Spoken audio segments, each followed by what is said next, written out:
주택임대차보호법에서는 보증금이 경제 사정의 변동으로 인하여 적절하지 아니하게 된 때 증감을 청구할 수 있다, 이렇게 규정하고 있습니다. 그런데 주변의 전세 시세가 오른 경우에도 경제 사정의 변동이 생겼다고 볼 수 있을까요? 주변의 전세 시세가 6억 5천만 원에서 9억으로 상승했다면 이를 이유로 보증금의 증액을 청구할 수 있다고 판시하였습니다. 안녕하세요. 법무법인 백송의 윤재현 변호사입니다. 오늘은 주택임대차와 관련하여 많은 관심을 받고 있는 갱신요구권과 관련된 법률 이슈에 대해서 알아보려고 합니다. 주택임대차 문제는 우리의 일상생활과 밀접하게 연관되어 있어 많은 분들이 궁금해하시는데요. 오늘은 갱신요구권이란 무엇인지, 그리고 이와 관련하여 자주 문의되는 주요 쟁점들을 설명해 드리겠습니다. 2020년 7월부터 시행된 계약갱신요구권은 임차인이 임대인에게 계약갱신을 요구할 경우 임대인으로서는 정당한 사유 없이 거절하지 못하도록 한 제도입니다. 임차인은 이 권리를 1회에 하나여 행사할 수 있고요. 갱신되는 임대차의 존속기간은 2년입니다.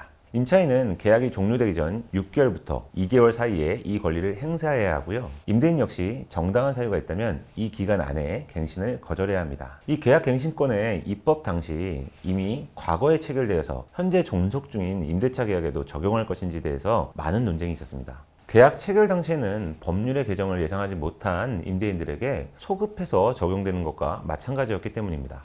전세 시세가 많이 올라서 곧 신규 임차인에게 몇억 원의 보증금을 더 받을 것을 기대했던 임대인들은 많이 난감했겠죠. 그러나 당시에는 주택 가격이나 전세 가격이 급등하는 시기였기 때문에 입법기관인 국회에서는 이미 존속 중인 임대차에 대해서도 적용하는 것으로 결정했습니다. 임대인, 즉 집주인은 몇 가지 사유를 이유로 계약의 갱신을 거절할 수 있는데요. 주택임대차보호법에서는 임차인의 차임 연체, 목적물의 파손, 현저한 계약 위반 등 9가지의 사유를 규정하고 있습니다. 그중 가장 중요하고 많이 이용되는 거절 사유는 제8호의 임대인 또는 임대인의 직계 존비속이 주택에 실제 거주하려는 경우입니다. 그런데 임대인이 임차인을 쫓아내기 위해서 자신이 거주할 것처럼 모양새만 취한 경우도 많이 있었겠죠. 이런 경우를 대비해서 주택임대차보호법은 임차인이 손해배상을 청구할 수 있도록 규정했습니다. 손해배상금은 3가지 액수 중 가장 큰 금액이 되는데요. 첫 번째, 3개월간의 월 차임. 두 번째, 기존 임차인과 신규 임차인 간의 차임의 차이가 있었다면 그 차액의 2년분. 그리고 세 번째,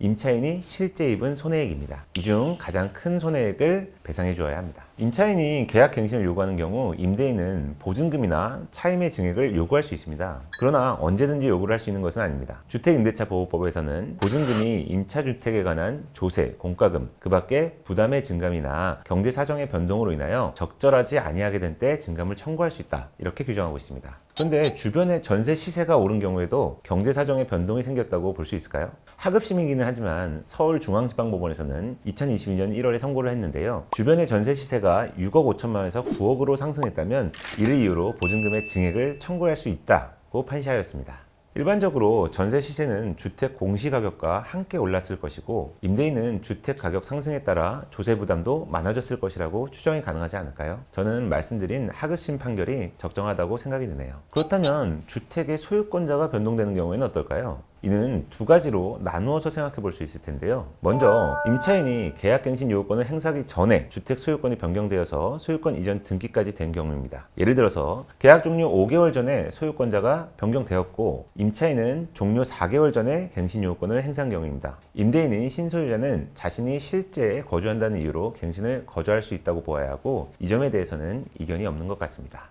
다음으로 임차인이 계약갱신 요구권을 행사한 이후 소유권이 변동된 경우에는 어떨까요? 즉 임차인이 계약 종료 5개월 전에 이미 계약갱신을 요구하였는데 임대인이 이에 대한 대답을 안 하다가 계약 종료 3개월 전에 제3자에게 주택의 소유권을 이전한 경우라고 보시면 되겠습니다. 이 경우에 하급심은 임차인의 기대권을 중시한 경우가 많았습니다. 임차인이 계약갱신을 요구한 시점에 임대인 본인이 거주하는 경우에만 갱신 거절이 가능하다고 본 것이죠. 그런데 대법원에서는 이러한 경우 임대인의 처분권이 지나치게 제약되는 점을 문제 삼았고 갱신 거절이 가능한 기간 내에 소유권을 취득한 사람은 자신이 거주를 원하는 경우에도 갱신의 거절이 가능하다고 보았습니다. 대법원의 판결에 대해서는 여러 가지 찬성이나 비판이 각각 존재하기도 합니다만 현재 실무 법원들은 대법원의 견해를 따르고 있는 경향입니다. 따라서 여러분으로서는 대법원의 견해를 잘 숙지하셔서 미래를 대비하시는 것이 좋겠습니다. 오늘은 주택임대차 갱신 요구권과 관련된 법률 이슈들을 살펴보았습니다. 소유권 변경 시 계약 갱신 요구권 관련 쟁점은 부동산 거래에서 자주 일어나는 분쟁의 유형이기도 합니다. 이러한 부분을 잘 숙지하신다면 분쟁도 미리 예방할 수가 있겠습니다. 오늘 내용은 여기까지고요. 내용이 유익했다면 구독과 좋아요, 알림 설정도 부탁드립니다. 감사합니다.